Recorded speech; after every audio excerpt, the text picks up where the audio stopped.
অভ্যাস অভ্যাস জিনিসটা বিশাল একটা জিনিস। তুমি যদি খারাপ অভ্যাস করো, খারাপ অভ্যাস গড়ে তোলো, তাহলে তোমার জীবন খারাপ দিকে যাবে। আর যদি তুমি ভালো অভ্যাস গড়ে তোলো, তাহলে তোমার জীবন ভালো দিকে যাবে।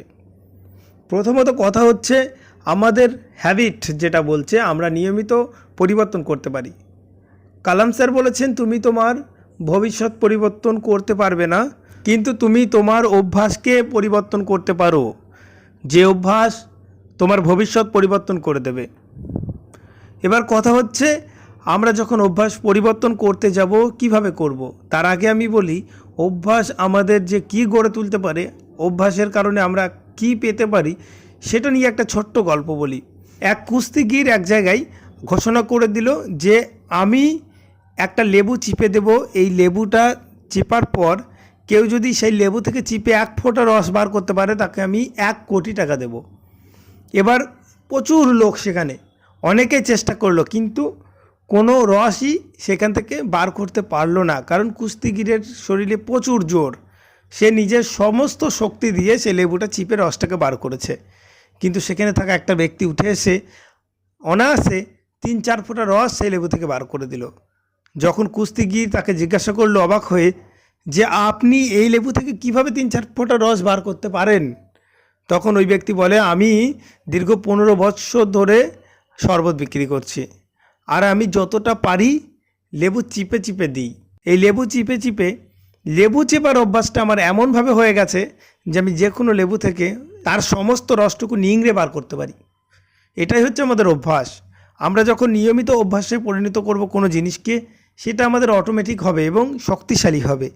তাই সমস্ত কিছু নয়, আপনি যেটা করতে চান সেটারই ছোট্ট ছোট্ট করে অভ্যাস গড়ে তুলুন। বলছে 1% রুলকে ফলো করুন। যদি আপনি আপনার অভ্যাসকে, জীবনকে পরিবর্তন করতে চান, আপনি প্রত্যেক দিন 1% করে যদি নিজেকে উন্নতি করেন, তাহলে বছরের শেষে আপনি কিন্তু 365% নিজেকে গেইন করতে পারবেন।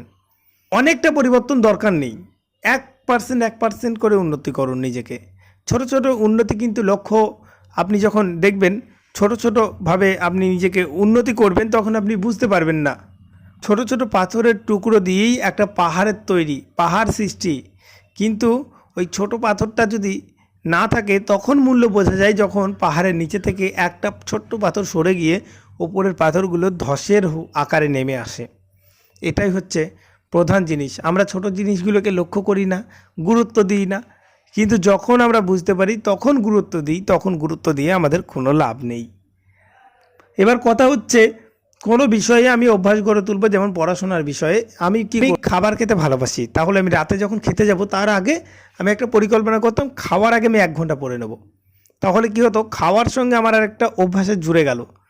তাহলে আমি খাওয়ার আগে কি করছি, 1 ঘন্টা পড়ে নিচ্ছি। ওই 1 ঘন্টা কিন্তু আমার খাওয়ার অভ্যাসের সঙ্গে জুড়ে গেল, এবং আমি এই খাওয়ার অভ্যাসের সঙ্গে 1 ঘন্টা জুড়ে পড়াশোনা করে নিতে পারলাম। এরকম করেই আমাদের অভ্যাসগুলোকে পরিবর্তন করতে হবে, অভ্যাসগুলোকে তৈরি করতে হবে। আর অভ্যাসটা একদিনে হয় না। আমরা অনেক সময় কাজ শুরু করি, একটা নির্দিষ্ট কাজ হুট করে শুরু করে দিই এবং বিরাট আকারে করতে থাকি। তারপর কী করি, হঠাৎ করে কাজটা বন্ধ করে দিই বা একদমই কমিয়ে দিই। সেই জন্য আমরা সেই কাজটা করে উঠতে পারি না। কিন্তু এটা করলে তো হবে না। আমাদের কোনো কাজ করতে হলে নিয়মিত করতে হবে। নিয়মিত জিনিসটা বিশাল। আপনি যদি নিয়মিত করতে পারেন, আপনি একটু একটু করুন না কেন, সফল হবেন এবং আপনি সেই জিনিসটাকে অ্যাচিভ করতে পারবেন। আপনি মনে করছেন যে আমি বডি বানাবো, জিমে গিয়ে একদিনে 5 ঘন্টা প্র্যাকটিস করে আপনি আর 5 দিন গেলেন না, সেটা তো সম্ভব নয়। সেই ক্ষেত্রে আপনার শরীর আরও খারাপ হয়ে যাবে। সেই জন্য আপনাকে নিয়মিত করতে হবে। আপনি সপ্তাহে 2 দিন জিম করুন কি 3 দিন করুন, কিন্তু সেটা নিয়মিত করুন। 1 বছরের মাথায় দেখবেন আপনার শরীর পুরো তৈরি হয়ে গেছে। এটাই হচ্ছে আমাদের নিয়মিত জিনিসটা করার ফায়দা। আর আমরা সেক্ষেত্রে করি না, আমরা কোনো কাজ হুট করে শুরু করে বিরাট আকারে করতে থাকি, তারপরে আর নিয়মিত সেটা করতে পারি না।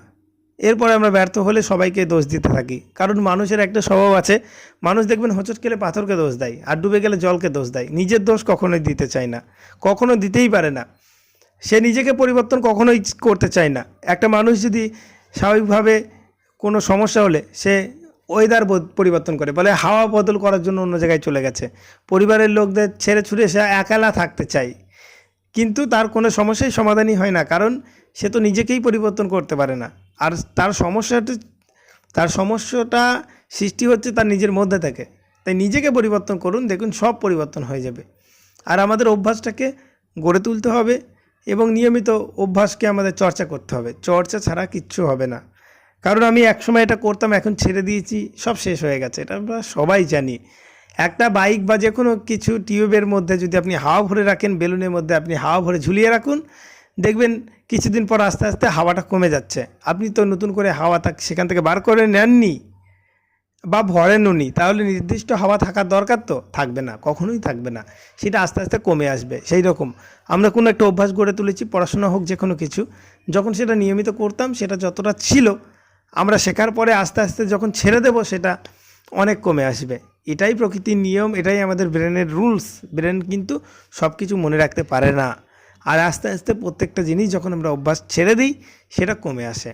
তাই যে অভ্যাসটা করব সেটা নির্দিষ্ট মাত্রায় পরিমাণ মতোভাবে নিয়মিত করব। দেখবেন প্রত্যেকটা অভ্যাস, সেটা পড়াশোনার হোক বা কোনো কাজের হোক বা আপনার শরীরচর্চার হোক, যে কোনো অভ্যাস, সেটা পরিবর্তন করলে আপনি যখন নিয়মিত করতে থাকবেন সেটা আপনি সেরা হয়ে যাবেন। এই পৃথিবীতে প্রচুর মানুষ আর প্রচুর কম্পিটিশান বর্তমানে। আপনি যদি মনে করেন আমি এটা করব, ওটা করব, ওটা করব, সব কিছু করব, কিন্তু আপনি সফল হতে পারবেন না। তার জন্য আপনাকে নির্দিষ্ট একটা বিষয়ে পারদর্শী হতে হবে এবং খুব ভালো পারদর্শী হতে হবে, যাতে আপনি সেরা হন।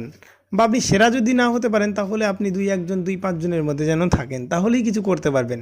দেখবেন ক্লাসের ফার্স্ট বেঞ্চে যারা থাকে তারা কিন্তু ভালো ভালো চাকরি বাকরি করে জীবন কাটাচ্ছে। আবার লাস্ট বেঞ্চে যারা আছে তারা আগে থেকে কোনো একটা কাজে যুক্ত হয়ে গেছে, কিন্তু ভালো টাকা এখন বেতন করছে। যারা মিডল বেঞ্চে থাকে তারা কিচ্ছু করতে পারেনি, তারা আজও সেই বেকারত্ব জ্বালানি ভুগছে বা এদিক ওদিক কষ্ট করে হয়তো 2-10 হাজার টাকা কামাচ্ছে। এটা আমি একটু উদাহরণ আকারে বললাম, খারাপ ভাববেন না, বিষয়টা এটাই বেশিরভাগ ক্ষেত্রে হয়। তাই আমাদের প্রথম কথা হচ্ছে আমাদের যে কাজটা করব সেটা ভালোভাবে করবো, এটা বোঝানোর জন্যই। কারণ যদি আমরা ভালোভাবে না করি তাহলে আমরা কম্পিটিশানে টিকতেই পারবো না।